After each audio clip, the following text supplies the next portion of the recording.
ಶ್ರೀ ಶುದ್ಧ ಬ್ರಹ್ಮಣೇ ನಮಃ. ಸಮಸ್ತ ಶುದ್ಧ ಬ್ರಹ್ಮ ಸ್ವರೂಪರಲ್ಲಿ ಅನಂತ ಅನಂತ ಪ್ರಣಾಮಗಳು. ಶ್ರೀ ವಿಚಾರ ಸಾಗರ ತರಂಗ 5 ಸಾಧು ನಿಶ್ಚಲ್ ದಾಸ್ ಜಿಯವರ ಕೃತಿ. ವಿಷಯಾಂಕ 240. ಏನಂತಂದ್ರ ಜಗತ್ತಿನ ಉತ್ಪತ್ತಿ ಏನಾಗ್ತದಲ್ಲ ಅದರಲ್ಲಿ ಕ್ರಮವಿಲ್ಲ ಅಂತ. ಅದೇ ವಿಷಯಾಂಕ, ಅದೇ ಅವ್ರು ಹೇಳೋದು. ಜಗತ್ತಿನ ಉತ್ಪತ್ತಿ ಯಾವಾಗ ಆಗ್ತದ? ಬ್ರಹ್ಮದ ಮರೆವಾದಾಗ. ಅದು ಹೆಂಗಂತ ಕ್ರಮವಿಲ್ಲದೆ ಸ್ವಪ್ನದಂತೆ ಭಾಸಮಾನವಾಗುತ್ತದೆ. ಸ್ವಪ್ನ ಇಂಥದೇ ಬೀಳಬೇಕು, ಹಿಂಗೆ ಬೀಳ್ಬೇಕಂತ ಏನು ಕ್ರಮ ಇಲ್ಲಲ್ಲ, ಅದೇ ರೀತಿ ಸ್ವಪ್ನದಂತೆ ಅದು ಕ್ರಮವಿಲ್ಲದೆ ಭಾಸಮಾನವಾಗುತ್ತದೆ ಜಗತ್ತು. 153ನೇ ದೋಹಾ. ಈಗ ನಿಮ್ಗೆ ಹೇಳೋದೇನಂತಂದ್ರ ರವಿಶಂಕರ್ ಗುರೂಜಿಯವರು ಅಂತಾರಾಷ್ಟ್ರೀಯ ಮಟ್ಟದ ಒಂದು ಗುರೂಜಿಗಳು. ಅವರಲ್ಲಿ ಒಂದು ಸುದರ್ಶನ್ ಕ್ರಿಯಾ ಅಂತ ಆಗ್ತದೆ. ನಮ್ಮ ಮಂತೇಶ್ ಪಾಟೀಲರ ಡಿಪಾರ್ಟ್ಮೆಂಟ್ ಇದೆ. ಅದು ಹೆಂಗಂತಂದ್ರ ನಾಳೆ 9ನೇ ತಾರೀಕಿನಿಂದ ಚಾಲು ಆಗ್ಲಕತ್ತದ. ಲಿಂಕ್ ಕಳಿಸೀನಿ ಎಲ್ಲರಿಗಿ. ಆ ಲಿಂಕ್ ಜಾಯಿನ್ ಆಗ್ರಿ. ಅದು ಅಟೆಂಡ್ ಆಗ್ಲಕ್ಕ 1,000-1,500 ರೂಪಾಯಿ ಫೀಸ್ ಅದ. ಎಲ್ಲಾ ಕಡೆ ತಗೋತಾರ. ಫೀಸ್ ತಗೊಂಡು ಜಾಯಿನ್ ಮಾಡ್ಕೋತಾರ. ಅಂತದವ್ರು ಫ್ರೀದಾಗ ಕೊಡ್ಲಕತ್ತಾರ. 13 ದಿವಸ ಏನು 14 ದಿವಸ ಅದ ಅದು. ಇದು ಮುಗಿದ ಕೂಡಲೇ ಅದು ಚಾಲು ಆಗ್ತದೆ. ಈಗ ಯಾವುದು ಭಗವದ್ಗೀತೆ ಮುಗಿದ ಕೂಡಲೇ ಅದು ಚಾಲು ಆಗ್ತದೆ. ನಮ್ಮ ವಿಚಾರ ಸಾಗರ, ನಮ್ಮ ಚಿಂತನೆಗಳು ಏನದವ, ಈ ಚಿಂತನೆಗಳು ಇವು ನಡಿಲಿ. ಅದರ ಸಮಯ ಅದಕ್ಕೆ ಕೊಡ್ರಿ, ಅವಕ್ಕೂ ಟೈಮ್ ಕೊಡ್ರಿ. ಅಂತಾರಾಷ್ಟ್ರೀಯ ಮಟ್ಟದ ಸಂಸ್ಥೆಗಳು ಕೆಲವೊಂದು ಉಚಿತ ಕಾರ್ಯಕ್ರಮಗಳನ್ನ ಹಮ್ಮಿಕೊಳ್ಳಕತ್ತಾರ. ಅದರದ್ದು ಬೆನಿಫಿಟ್ ತಗೋಬೇಕು. ಅದು ಒಂದು 14 ದಿವಸ ಇರ್ತದೆ. ಇದು ಭಗವದ್ಗೀತೆ ಮುಗಿದ ಕೂಡಲೇ ಅದು ನಮ್ಮ ನಾಗರತ್ನಮ್ಮ ಅವರು ಸ್ವಲ್ಪ ಚಿಂತೆ ಮಾಡ್ಲಕತ್ತಾರ. ನಮ್ಮ ಮೆಲುಕು ಕಾರ್ಯಕ್ರಮ ಮಾಡ್ಲಕ್ಕ ಟೈಮ್ ಸಿಗ್ತಾ ಇಲ್ಲ ಅಂತ. ಒಂದೇ ಸಮಯದೊಳಗೆ 2-3 ಕೆಲಸ ಇಟ್ಕೊಂಡ್ರ ಯಾವ್ದಾರ ಒಂದಾಗ್ತದೆ. ಮೆಲುಕು ಕಾರ್ಯಕ್ರಮ ಹಿಂದೆ ಬಿದ್ರೆ ಏನಾಗಂಗಿಲ್ಲ. ಆ ಭಗವದ್ಗೀತೆ ಮತ್ತೆ ಸಿಗ್ತದೇನ್ರಿ? ಸಿಗಂಗಿಲ್ಲ. ಮುಗೀತು. ಅವ್ರೇನೋ ಫ್ರೀದಾಗ ಒಂದ್ಸಾರಿ ಏನೋ ಕೊಟ್ರು, ಏನೋ ಲಿಂಕ್ ಸಿಕ್ತು, ನಮ್ ಪುಣ್ಯ ಆಯ್ತು, ಏನೋ ಒಂದಿಟ್ಟು ತಿಳ್ಕೊಳಕತ್ತೀವಿ, ಸಂತೋಷ. ಉಪಯೋಗ ಆಗ್ಲಕತ್ತದಿಲ್ಲ ಎಷ್ಟರೇ. ಏನೋ ಒಂದು ಉಪಯೋಗ ಆಗ್ತದ. ಅವ್ರು ಏನ್ ಮಾಡ್ಲಕತ್ತಾರ, ಹ್ಯಾಂಗ್ ಮಾಡ್ಲಕತ್ತಾರ ನೋಡ್ಕೆ ನಾವು ಅದರಂಗ ವಿಚಾರ ಸಾಗರನು ಮಾಡ್ಬೇಕು ಅನ್ನೋಂಥದ್ದು ಒಂದು ಬರ್ಬೇಕು. ಮಾಡ್ತೀವೋ ಬಿಡ್ತೀವೋ ಒಳಗಿದೆ, ಹಂಗ್ ಬರ್ಬೇಕು ಮನಸ್ಸಿನಾಗ. ಅವ್ರು ಏನ್ ಮಾಡ್ಲಕತ್ತಾರ, ನಮ್ಮದನ್ನು ತತ್ವಗಳು, ನಾವು ಸಿದ್ಧಾಂತ ಶಿಖಾಮಣಿ, ವಿಚಾರ ಸಾಗರ, ಉಪನಿಷತ್ತು, ನಾವು ಈ ತರ ಅವಕ್ಕೇನಂತಾರ ಪವರ್ ಪಾಯಿಂಟ್ ಪ್ರೋಗ್ರಾಮ್ಸ್ ಅಂತಾರ. ಅವೇನ್ ಸ್ಕ್ರೀನ್ ಮೇಲೆ ಹಾಕಿ ಎಕ್ಸ್ಪ್ಲೇನ್ ಮಾಡ್ತಾರಲ್ಲ ಅವು ಪವರ್ ಪಾಯಿಂಟ್ಸ್. ಅವಕ್ಕೆಲ್ಲ ಏನ್ ಮಾಡ್ಬೇಕು, ಸ್ಕ್ರೀನ್ಗಳು ತಯಾರು ಮಾಡ್ಬೇಕಾಗ್ತದಲ್ಲ. ಅದಕ್ಕೇನಂತಾರ ಲೆನ್ಸ್ಗಳು ತಯಾರು ಮಾಡಿ ಅವೆಲ್ಲ ಎಕ್ಸ್ಪ್ಲೇನ್ ಮಾಡೋದಿರ್ತದ. ಅವೆಲ್ಲ ಅದು ಕಂಪ್ಯೂಟರ್ ವರ್ಕ್ ಬಲ್ಲವ್ರು ಮಾಡೋ ಕೆಲಸ ಅದು ಮಾಡ್ತಾರ. ಮತ್ತೀಗ ನೆಕ್ಸ್ಟ್ ಸುದರ್ಶನ್ ಕ್ರಿಯೆ ಅಂತೇಳಿ ರವಿಶಂಕರ್ ಗುರೂಜಿ ಅವ್ರದ್ದು ಅಟೆಂಡ್ ಆಗಮ್ಮ. ಹೆಂಗ ಅದು ಆರೋಗ್ಯಕ್ಕೆ ಸಂಬಂಧಪಟ್ಟದ್ದು, ಯೋಗ ಸಂಬಂಧಿ. ಅದು ಬಹಳ ಚಲೋ ಉಸಿರಾಟದ್ದು ಇದು ಕಲಿಸ್ತಾರ. ಆರೋಗ್ಯ ಬಹಳ ಚಂದ ಆಗ್ತದ ಅದರಿಂದ. ಅಟೆಂಡ್ ಆಗ್ರಿ. ಅದು ಲಿಂಕ್ ಕಳಿಸೀನಿ. ಶುದ್ಧ ಇದು ಮಾನಸ ಪುತ್ರರೊಳಗ. ಅದಕ್ಕೆ ಎಲ್ಲರೂ ಜಾಯಿನ್ ಆಗ್ರಿ. ಅದು ಯಾವ ಡೇಟ್ ಹೇಳ್ತಾರೆ, 2-3 ಟೈಮ್ಗಳು ಕೊಟ್ಟಾರೆ. ನಿಮ್ಗೆ ಯಾವ ಟೈಮ್ ಅನುಕೂಲ ಆಗ್ತದ ಆ ಟೈಮ್ ಜಾಯಿನ್ ಆಗ್ರಿ. ಅದ್ರ ನಿಮ್ಗೆ ಯಾವಾಗ ಅನುಕೂಲ ಆಗ್ತದ ಅವಾಗ ಜಾಯಿನ್ ಆಗ್ರಿ. ಅದನ್ನು ಓದ್ಕೋರಿ, ಅದೆಲ್ಲ ನೋಡ್ರಿ. ಅದು ಲಿಂಕ್ ಹೆಂಗ್ ಜಾಯಿನ್ ಆಗ್ಬೇಕು, ಏನಾಗಬೇಕು, ಬಟನ್ ಒತ್ಕೋರಿ, ಜಾಯಿನ್ ಆಗ್ಬಿಡ್ತೀರಿ. ಮುಂದೆ ಬರ್ತಾವ ನಿಮ್ಗೆಲ್ಲ ಮೆಸೇಜ್ ಬರ್ತಾವ. ಅವ್ರು ಹೇಳಿ ಟೈಮಿಗೆ ಜಾಯಿನ್. 9ನೇ ತಾರೀಕು ಏನದ ಅದು ಸ್ಟಾರ್ಟ್ ಆಗೋದು. ಅದನ್ನು ಜಾಯಿನ್ ಆಗ್ರಿ. ಇವ್ರೇನ್ ನಮಗೆ ವಿಚಾರ ಸಾಗರ ಬಿಟ್ಟು ಎಲ್ಲೆಲ್ಲ ಕರ್ಕೊಂಡು ಅಡ್ಡಾಡ್ಲಕತ್ತಾರ. ಎಲ್ಲಿ ಕರ್ಕೊಂಡು ಅಡ್ಡಾಡಲ್ಲ. ಮತ್ತೆ ಹೊಳ್ಳಿ ನಾವು ಬರ್ತೀವಿ, ಇದೇನ್ ಮಾಡೋದು ಮಾಡ್ತೀವಿ. ಆದ್ರೆ ಇವು ಹೊರಗಿನ ಇಂಟರ್ನ್ಯಾಷನಲ್ ಲೆವೆಲ್ ನಮ್ಮ ದೇಶದವರೇ ಯಾವ ಮಟ್ಟಿಗೆ ಬೆಳೆದಾರ, ಎಷ್ಟು ಚಂದ ಪ್ರೋಗ್ರಾಮ್ ಮಾಡ್ಲಕತ್ತಾರ, ಅವ್ರ ಪರಿಚಯ ಮಾಡಿ ಕೊಡೋದು ನಮ್ಮ ಕರ್ತವ್ಯ. ಅದಕ್ಕೆ ನಿಮ್ಗೆ ಅವೆಲ್ಲ ಮಾಡಿಕೊಡ್ಲಕತ್ತೀವಿ. ಅದರಿಂದ ನಿಮಗೆ ಉಪಯೋಗನೂ ಅದ. ಏನಂತ ಪೂರ್ತಿ ಕೆಲ್ಸಕ್ಕೆ ಬರೋ ಬರೇ ವಿಚಾರ ಸಾಗರ ಹಿಡ್ಕೊಂಡು ಕೂತ್ರೆ ಭಾವಿ ಕಪ್ಪಿಗಳಾಗ್ತೀವಿ ನಾವು. ಸುತ್ತಮುತ್ತ ಏನೇನದ ಎಲ್ಲ ನೋಡ್ಬೇಕು, ಎಲ್ಲ ಕಡೆ ಲಕ್ಷ್ಯ ಇರಬೇಕು. ಅದನ್ನೊಂದು ಸ್ವಲ್ಪ ನೋಡಿ ಲಿಂಕ್ ಅದ ಆಪರೇಟ್ ಮಾಡಿ ಜಾಯಿನ್ ಆರಿ ಅದ್ರಾಗ.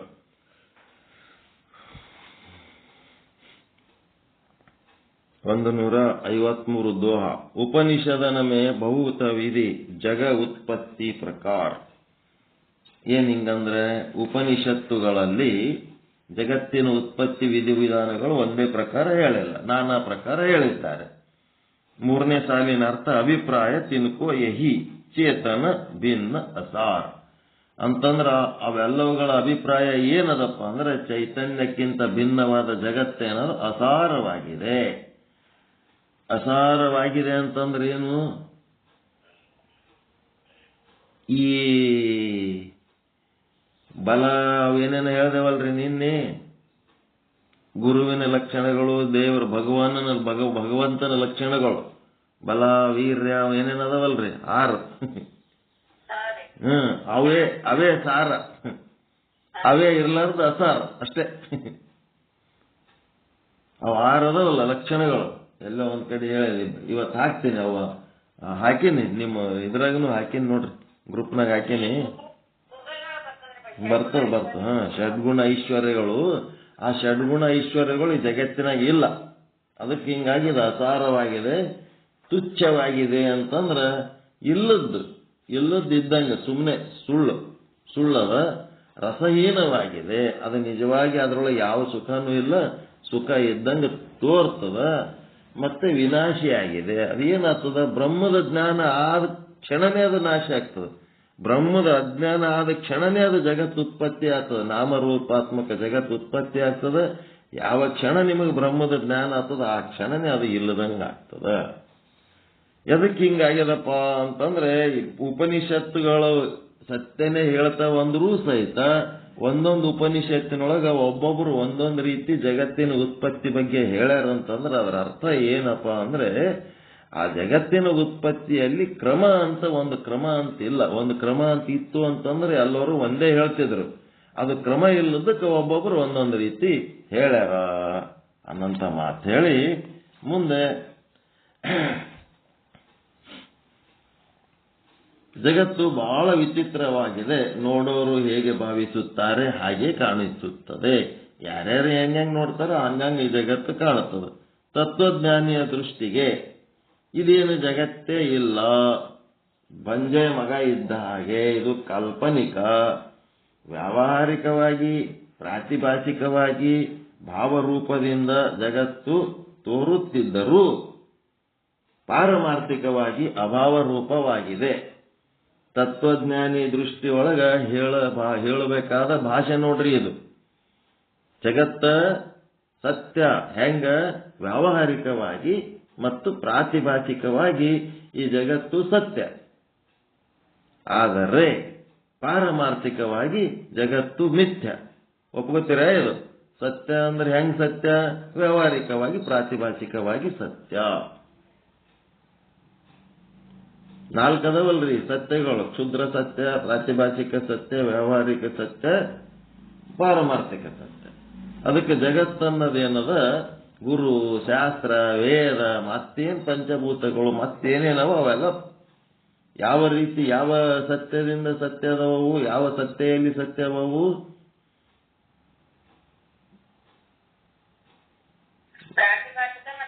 ವ್ಯಾವಹಾರಿಕದಾಗ ಸತ್ಯ ಅದಾವ.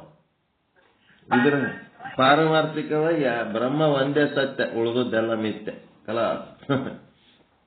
ಈ ರೀತಿ ಹೇಳ್ಬೇಕು ತತ್ವಜ್ಞಾನಿ ಭಾಷೆಯಲ್ಲಿ. ಜಗತ್ತು ಸತ್ಯ ಜಗತ್ತು ಸತ್ಯ ಅಂತ ವಾದ ಮಾಡ್ತಾರಲ್ಲ, ಅರವಿಂದ ಆಶ್ರಮದವರಾಗಿರ್ಬೋದು, ಶಾಕ್ತರಾಗಿರ್ಬೋದು, ಮತ್ತಾರೇ ಇರ್ಬೋದು, ಈ ಜಗತ್ ಸತ್ಯ ಅಂತಾರಲ್ಲ, ಅದು ಕೊಡುವ ನಮ್ಮ ಒಂದು ಗೌರವ ಯಾವ ಮಟ್ಟದ ಗೌರವ ಸಿಗ್ತದ ಅಂತ ಸಿದ್ಧಾಂತಕ್ಕಂತಂದ್ರೆ ವ್ಯಾವಹಾರಿಕವಾಗಿ ಮಾತ್ರ, ಪಾರಮಾರ್ಥಿಕ ಸತ್ಯ ಅಲ್ಲದು. ಇಷ್ಟೇ. ಈ ಸತ್ಯ ಅಂತೇಳಿ ವಾದ ಮಾಡೋರ್ ಸಂಗಟ್ ಹೋಗಕ್ಕೆ ನಾವು ಜಗತ್ತು ಮಿಥ್ಯ ಅದಂತೇಳಿ ಗುದ್ದಾಡ್ಲಕ್ ನಿಂದಿರಬಾರ್ದು. ಹೌದಪ್ಪ ಸತ್ಯ ಅದ ಕರೆಕ್ಟ್ ಆಯ್ತಷ್ಟೇ. ಎಂತ ಸತ್ಯ? ವ್ಯಾವಹಾರಿಕ ಸತ್ಯ, ಪಾರಮಾರ್ಥಿಕ ಸತ್ಯ ಅಲ್ಲ. ಅಷ್ಟು ತಿಳ್ಕೊಂಡು ಮುಂದೇನಾಗಬೇಕು? ಭಾವ ಅಭಾವ ಅಂತಂದ್ರೆ ಭಾವ ಅಂತಂದ್ರೆ ಇದ್ದದ್ದು, ಅಭಾವ ಅಂದ್ರೆ ಇಲ್ಲದ್ದು. ಏನಾಗ್ತದ? ಭಾವರೂಪ ಇದ್ದಂಗೆ ತೋರ್ತದ. ಯಾವಾಗ? ವ್ಯಾವಹಾರಿಕ ಸತ್ಯದಲ್ಲಿ ಮತ್ತು ಪ್ರಾತಿಭಾಸಿಕ ಸತ್ಯದಲ್ಲಿ ಜಗತ್ತು ಭಾವರೂಪವಾಗಿ ತೋರುತ್ತಿದೆ. ಆದರೆ ಅದೇ ಜಗತ್ತು ಏನಾಗ್ತದ?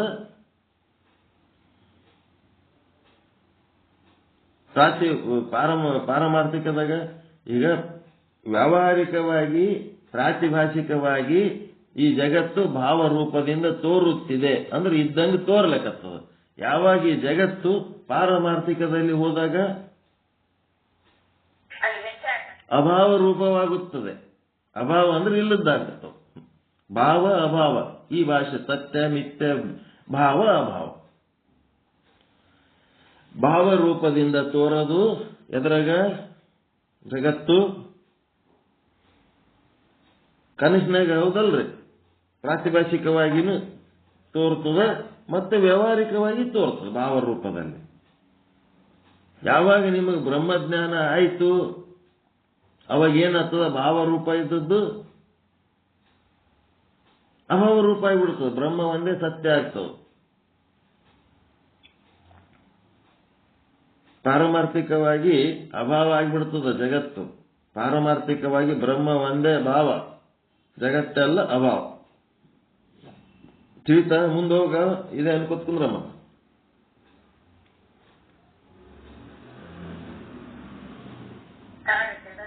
ಜಗತ್ತು ವ್ಯಾವಹಾರಿಕವಾಗಿ ಮತ್ತು ಪ್ರಾತಿಭಾಷಿಕವಾಗಿ ಭಾವರೂಪದಿಂದ ತೋರುತ್ತಿದ್ದರೂ ಪಾರಮಾರ್ಥಿಕವಾಗಿ ಅಭಾವವಾಗುತ್ತದೆ. ಅಲ್ಲಿ ಅಭಾವ ರೂಪವಾಗಿದೆ ಅಂದ್ರೆ ಸತ್ಯವಾಗಿ ಇಲ್ಲ, ಅಂದ್ರೆ ಅಸಾರವಾಗಿದೆ, ತುಚ್ಛವಾಗಿದೆ, ವಿನಾಶಿಯಾಗಿದೆ, ರಸಹೀನವಾಗಿದೆ, ದುಃಖ ಪ್ರದಾಯಕವಾಗಿದೆ, ಭಯೋತ್ಪಾದಕವಾಗಿದೆ, ಮತ್ತೆಂಥದಾಗ್ಯದ? ಚಿಂತಾಜನಕವಾಗಿದೆ ಅನ್ಲಕ್ ಬರಂಗಿಲ್ಲ. ಏನ್ ಬೆಕ್ಕದ್ದು ಹೇಳ್ರಿ, ಎಲ್ಲ ಒಟ್ಟು ಈ ಜಗತ್ತಿನಾಗ ಹಿಂಗದ. ಅಭಾವ ರೂಪ ಇದ್ದದ್ದು ಭಾವರೂಪ ಆಗಿ ತೋರ್ತದ ಅಂತಂದ್ರೆ ನಾವು ಯಾವ ಸತ್ಯದಲ್ಲಿ ಬದುಕ್ಲಕತ್ತೀವಿ? ವ್ಯಾವಹಾರಿಕ ಸತ್ಯದಲ್ಲಿ ಬದುಕ್ಲಕತ್ತಿದ್ದಕ್ಕೆ ನಮ್ಗೆ ಏನಾಗ್ಯದ? ಭಯ, ಚಿಂತೆ, ದುಃಖ, ಈ ಜಗತ್ತೇ ಸತ್ಯ ಹಿಂಗೆಲ್ಲ ಅನ್ನಿಸ್ಲಕತ್ತದ. ಪಾರಮಾರ್ಥಿಕವಾಗಿ ನಾವು ವಿಚಾರ ಮಾಡಿ ನೋಡಲಾಗಿ ಅಲ್ಲಿ ಈ ಜಗತ್ತೇ ಇಲ್ಲ, ಈ ವ್ಯವಹಾರ ಇಲ್ಲ, ಎಲ್ಲ ಮಿಥ್ಯೆ ಆದ, ಸತ್ಯವಾಗಿ ಇಲ್ಲ. ಅದಕ್ಕೆ ಶ್ರುತಿಗಳು ಅಂದ್ರೆ ವೇದಗಳು, ಗುರುಗಳು, ಮಹಾತ್ಮರು ಈ ಜಗತ್ತನ್ನು ಅತ್ಯಂತ ಅಭಾವ ಎಂದು ಹೇಳುತ್ತಾರೆ. ಅತ್ಯಂತ ಅಂದ್ರೆ ಏನ್ರಿ?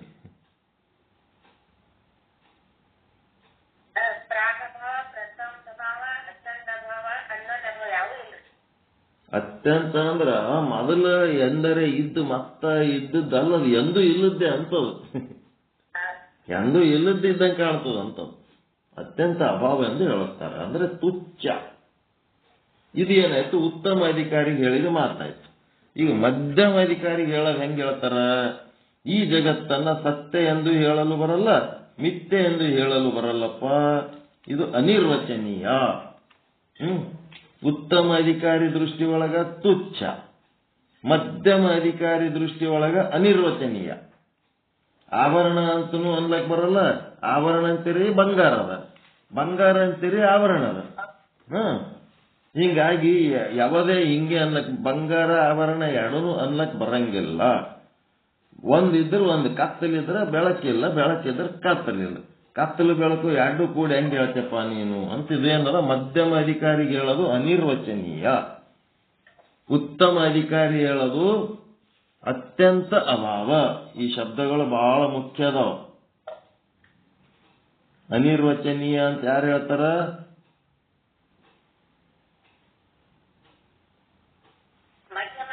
ಮಧ್ಯಮ ಅಧಿಕಾರಿ.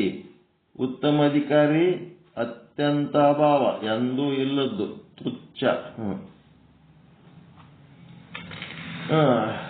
ಅನಿರ್ವಚನೀಯ ಅಂತಂದ್ರೆ 9 ರೀತಿಲಿಂತ ನೋಡ್ತಾರ. ಆ ಒಂದು ಜಗತ್ತನ್ನ 9 ರೀತಿಲಿಂತ ನೋಡ್ತಾರ.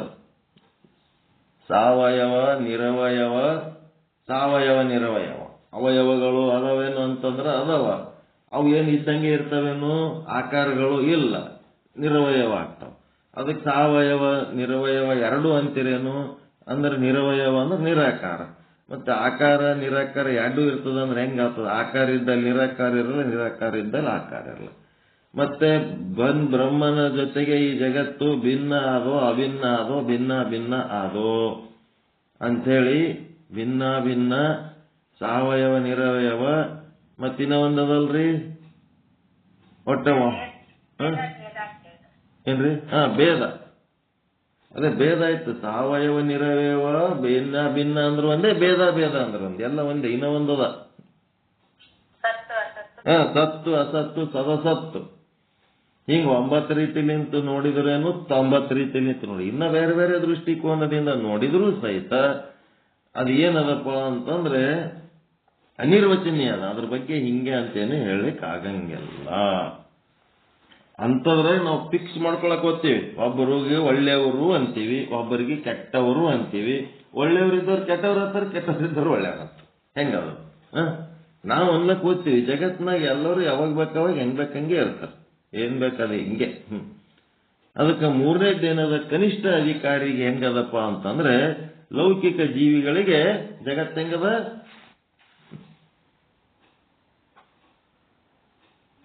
ಸತ್ಯದ. Very good, very good. ಲೌಕಿಕ ಜೀವಿಗಳಿಗೆ ಕನಿಷ್ಠ ಅಧಿಕಾರಿಗಳಿಗೆ ಜಗತ್ತು ಸತ್ಯ ಅದ. ಮಧ್ಯಮ ಅಧಿಕಾರಿಗೆ ಜಗತ್ತು ಅನಿರ್ವಚನೀಯ ಅದ. ಏನು ಹೇಳಕ್ಕೆ ಬರಲಾಗ್ಯದಪ್ಪ, ಏನ್ ಮಾಡ್ಬೇಕು? ಸತ್ಯ ಅಂತ ಮೊದಲು ಅನಿಸ್ತಿತ್ತು ಕನಿಷ್ಠ ಅಧಿಕಾರಿ ಇದ್ದಾಗ. ಈಗೇನಾಯ್ತು? ಮಧ್ಯಮ ಅಧಿಕಾರಿ ಸ್ಥಿತಿಗೆ ಹೋದತ್ನಾಗ ಅದು ಸತ್ಯ ಅಂತ ಅನಿಸ್ತಾ ಇಲ್ಲ, ಆದ್ರೆ ಅಸತ್ಯನೂ ಅಂತ ಅನಿಸ್ತಾ ಇಲ್ಲ ಅಂತ ಅವ ಮಿಡಲ್ನಾಗದ. ನಾವು ಅನಿರ್ವಚನೀಯ. ಮುಂದ ಉತ್ತಮ ಅಧಿಕಾರಿ ಪೀಠಕ್ಕೆ ಯಾವಾಗ ಹೋಗ್ತಾನ ಅವಾಗ ಏನಾಗ್ತಾನೆ? ಇದು ತುಚ್ಛ ಅಂತೇಳಿ ಜಗತ್ತಿನ ಬಗ್ಗೆ ಅವನ ಅಭಿಪ್ರಾಯ ಬರ್ತದೆ. ಚಂದದ ವಾಕ್ಯ ಇವು. ಸತ್ಯ, ಅನಿರ್ವಚನೀಯ ಮತ್ತೆ ಅತ್ಯಂತ ಅಭಾವ. ಸತ್ಯ, ಅನಿರ್ವಚನೀಯ, ಅತ್ಯಂತ ಅಭಾವ. ಜಗತ್ತಿನ ಬಗ್ಗೆ 3 ರೀತಿ ಅಭಿಪ್ರಾಯಗಳು. ಸತ್ಯ, ಜಗತ್ತು ಸತ್ಯ ಅನ್ನೋದು ಯಾವ ಅಧಿಕಾರಿ?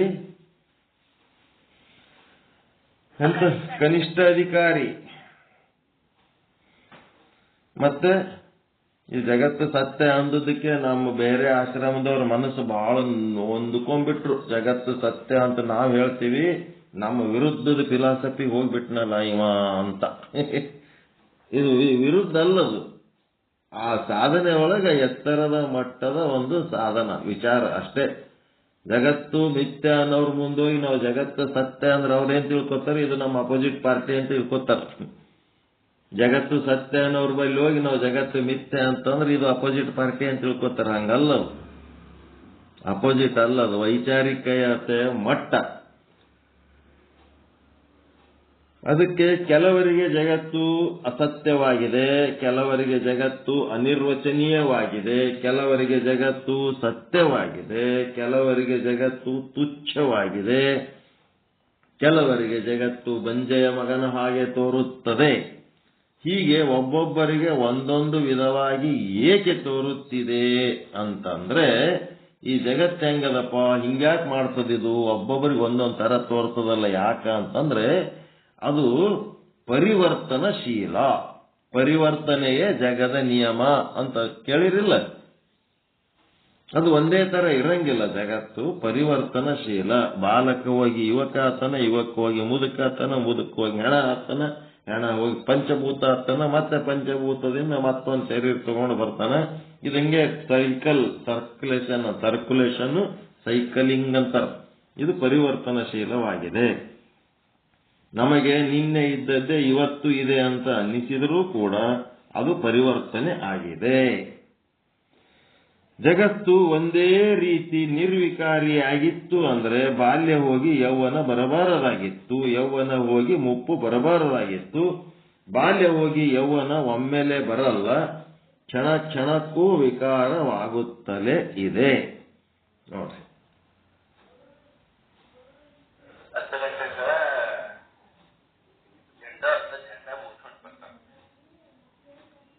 ಜಂಡಕ್ಕೆ ಹೋಗ್ತೀರೇನು ಯಾರು ನೀವು? ಯಾರ ಜೆಂಡಕ್ಕೆ ಓದ್ತಿದ್ರಂದ್ರೆ ಬಂದ್ ಮಾಡ್ಬಿಡ್ತೀನಿ ಪಾಠ. ಜೆಂಡಕ್ಕೆ ಹೋಗೋರು ಹೋರಿ. ಕನ್ನಡ ಸಾಹಿತ್ಯ ಪರಿಷತ್ತು, ಕನ್ನಡ ಭವನ, ಎಲ್ಲಾ ಕಡೆ ಕರ್ನಾಟಕ ಸಂಘ, ಎಲ್ಲಾ ಕಡೆ ಜೆಂಡ ಏರಿಸ್ತಿರ್ತಾರ. ಅಂತಲ್ಲಿ ಹೋಗ್ಬಿಡ್ಬೇಕು. ಎಲ್ಲ ನಮ್ಮವರೇ ಇರ್ತಾರ, ಅವ್ರ ಬೇರೆ ಯಾರಿಲ್ಲ.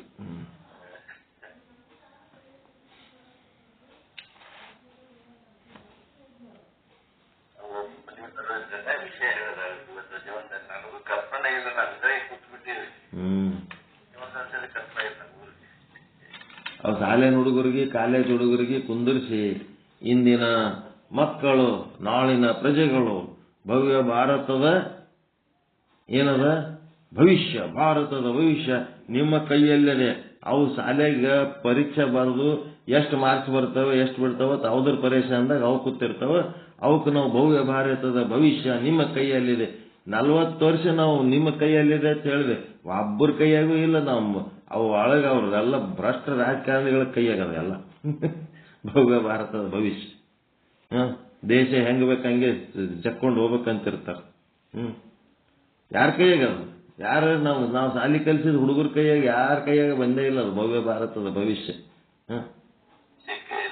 ಮತ್ತು ಅವ್ರೇನು 80 ವರ್ಷ 90 ವರ್ಷ ಆದ್ರೂ ತಲೆ ಹಳ್ಳಿ ಪುಣ್ಯಾಗ ಅರ್ಧ ಪುಣ್ಯಾಗ ಹೊಕ್ಕಾರ ಅಂತಂದ್ರೂ ಇನ್ನ ಅವ್ರ ಕೈಯಾಗೆ ಈ ದೇಶ ಇಟ್ಕೊಂಡು ಇನ್ನ ಲೂಟಿ ಮಾಡೋದ್ರಾಗೆ ಬಿಜಿ ಅದಾರ. ಒಂದು 60 ವರ್ಷ 65 ವರ್ಷ ಆದ್ಮೇಲೆ 70 ವರ್ಷ ಆದ್ಮೇಲೆ ಮುಂದಿನವ್ರಿಗೆ ಅವಕಾಶ ಕೊಟ್ಟು ಜಾಗ ಖಾಲಿ ಮಾಡೋದು. ಯಾರಿಗೆ ಭವಿಷ್ಯ ಯಾರ ಕೈಯಾಗ ಎಲ್ಲ ಹಿಂಗೆ ನೋಡೋದು. ಗದ್ಲ ಎಲ್ಲೋ ಒಬ್ಬರು ಚಲೋ ಅದಾರ, ಉಳಿದು ಎಲ್ಲ ಓಸು ಅವರ ಹೊಲಸು. ಎಷ್ಟು ಅವು ಈ ಶಾಲೆ ಹುಡುಗರು ಸಹಿತ ಜಗಳಾಡಿಲ್ಲ, ಅಷ್ಟು ಹೊಲಸು ದೃಶ್ಯಗಳು ಅಲ್ಲಿ ವಿಧಾನಸೌಧದ.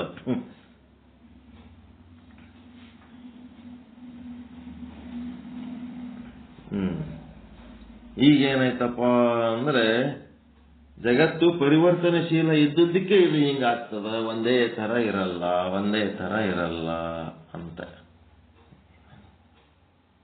ಹಿಂಗ ಹೇಳೋದಕ್ಕೆ ಮತ್ತೆ ಚೇಂಜ್ ಆಗ್ತದೆ. ಅದಕ್ಕೆ ಟೀಕಾ 265ನೇ ಪುಟ. ಯದ್ಯಪಿ ಉಪನಿಷತ್ತುಗಳಲ್ಲಿ ಜಗತ್ತಿನ ಉತ್ಪತ್ತಿಯನ್ನು ಅನೇಕ ಪ್ರಕಾರದಿಂದ ಹೇಳಿರುತ್ತಾರೆ, ಛಾಂದೋಗ್ಯ ಉಪನಿಷತ್ತಿನಲ್ಲಿ ಸದ್ರೂಪ ಪರಮಾತ್ಮನಿಂದ ಛಾಂದೋಗ್ಯ ಉಪನಿಷತ್ ಏನ್ ಹೇಳ್ತದಪ್ಪ ಅಂದ್ರೆ ಸದ್ರೂಪ ಪರಮಾತ್ಮನಿಂದ ಏನಾಗ್ಯದ. ಸದ್ರೂಪ ಅಂದ್ರೆ ಎಲ್ಲಾ ಕಾಲದಲ್ಲಿ, ಎಲ್ಲಾ ದೇಶದಲ್ಲಿ, ಎಲ್ಲಾ ಪ್ರಸಂಗಗಳಲ್ಲಿ, ಎಲ್ಲಾ ವಸ್ತುಗಳಲ್ಲಿ ತುಂಬಿ ತುಳುತ್ತಾ ಇರುವಂತ ಸದ್ರೂಪ ಪರಮಾತ್ಮ ಇದೆ, ಇದ್ದಾನೆ, ಇದ್ದಾರೆ ಅನ್ನೋ ಶಬ್ದಕ್ಕೆ ಅದು ಸದ್ರೂಪ. ಇಲ್ಲಿ ಏನಾಗಿದೆ, ಅಗ್ನಿ ಜಲ ಪೃಥ್ವಿಗಳು ಕ್ರಮದಿಂದ ಹುಟ್ಟಿರುತ್ತವೆ. ಸದ್ರೂಪ ಪರಮಾತ್ಮನಿಂದ ಮೊದಲು ಅಗ್ನಿ, ಆ ನಂತರ ಜಲ, ಕೊನೆಯಲ್ಲಿ ಪೃಥ್ವಿ, 3 ಭೂತಗಳು ಉತ್ಪತ್ತಿ ಹೇಳಿದ್ದಾರೆ. ನೋಡ್ರಿ ಹೆಂಗದ. ಚಾಂದೋಗ್ಯ ಉಪನಿಷತ್ತಿನೊಳಗ 5 ಭೂತಗಳು ಇಲ್ಲಲ್ಲಿ. ಒಂದು ಪೃಥ್ವಿ, ಜಲ, ಅಗ್ನಿ, ಇವು 3 ಹೇಳಿರುತ್ತೆ. ಆಕಾಶವಾಯು ಇಲ್ಲಲ್ಲಿ ಚಾಂದೋಗ್ಯ ಉಪನಿಷತ್ತಿನಾಗ. ಮುಂದೆ ತೈತ್ತರೀಯ ಉಪನಿಷತ್ತಿನಲ್ಲಿ ಆಕಾಶ, ವಾಯು, ಜಲ, ಅಗ್ನಿ, ಪೃಥ್ವಿ ಅಂತೇಳಿ ಕ್ರಮದಿಂದ ಹೇಳಿದ್ದಾರೆ. ಈ ರೀತಿಯಿಂದ ಪಂಚಭೂತಗಳ ಉತ್ಪತ್ತಿ ಹೇಳಿರುತ್ತದೆ. ಒಂದು ಕಡೆ 3 ಭೂತಗಳ ಉತ್ಪತ್ತಿ, ಇನ್ನೊಂದು ಕಡೆ 5 ಭೂತಗಳ ಉತ್ಪತ್ತಿ. ತೈತ್ತರೀಯ ಉಪನಿಷತ್ತಿನೊಳಗ 5 ಭೂತಗಳು, ಚಾಂದೋಗ್ಯ ಉಪನಿಷತ್ತಿನೊಳಗ 3 ಭೂತಗಳು. ಕೆಲವು ಕಡೆಗಳಲ್ಲಿ ಏನ್ ಹೇಳ್ಯಾರ, ಸರ್ವವನ್ನ ಪರಮೇಶ್ವರನೇ ಉತ್ಪತ್ತಿ ಮಾಡಿರುತ್ತಾನೆ. ಈ ರೀತಿಯಿಂದ ಕ್ರಮವಿಲ್ಲದೆ ಉತ್ಪತ್ತಿಯನ್ನು ಹೇಳಿರುತ್ತಾರೆ. ಈ ಪಂಚಭೂತಗಳಿರ್ಬೋದು, ಏನೇ ಇರ್ಬೋದು, ಅವೆಲ್ಲ ಪರಮಾತ್ಮನೇ ಸೃಷ್ಟಿ ಮಾಡ್ಯಾನ, ಸೃಷ್ಟಿಕರ್ತ ಬ್ರಹ್ಮ ಅಂತ ಹೇಳ್ತಾರ. ಈ ರೀತಿಯಿಂದ ಕ್ರಮವಿಲ್ಲದೆ ಉತ್ಪತ್ತಿಯನ್ನು ಹೇಳಿರುತ್ತಾರೆ. ಈ ಪ್ರಕಾರವಾಗಿ ಜಗತ್ತಿನ ಉತ್ಪತ್ತಿಯನ್ನ ವೇದಗಳಲ್ಲಿ ಅನೇಕ ಪ್ರಕಾರದಿಂದ ಹೇಳಿರುತ್ತಾರೆ. ಅದಕ್ಕೆ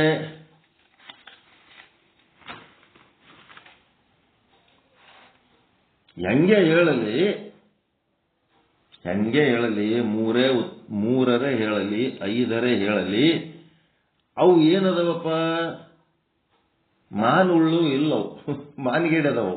ಮೂರೇ ಭೂತ ಇರ್ಬೋದು, 5 ಭೂತಗಳಿರ್ಬೋದು. ಅವರದ್ದು ಯಾವ ಉದ್ದೇಶಕ್ಕೆ ಹೇಳ್ಯಾರ ಅವರು?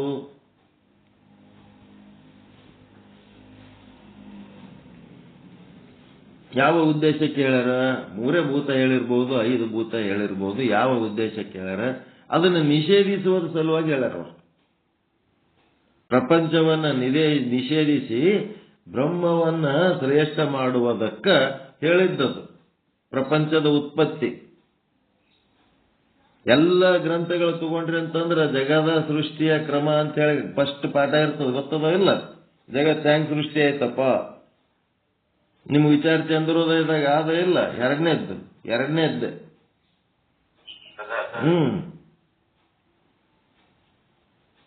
6 ತತ್ವಗಳು ಎಲ್ಲ ಹೇಳ್ಯಾರಲ್ಲ.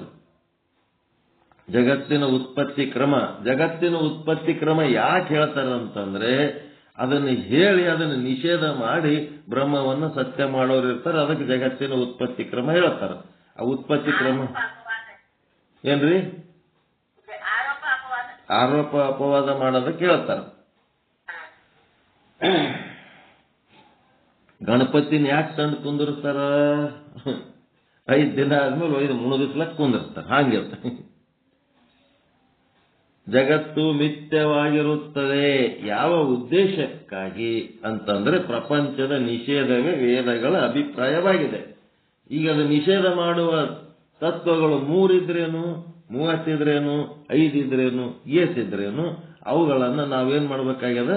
ನಿಷೇಧ ಮಾಡಬೇಕಾಗಿದೆ. ಅದಕ್ಕೆ ಜಗತ್ತು ಮಿಥ್ಯವಾಗಿರುತ್ತದೆ. ವೇದಗಳ ಅಭಿಪ್ರಾಯ 1ನೇ ಅಭಿಪ್ರಾಯ, ಜಗತ್ತು ಮಿಥ್ಯವಾಗಿರುತ್ತದೆ.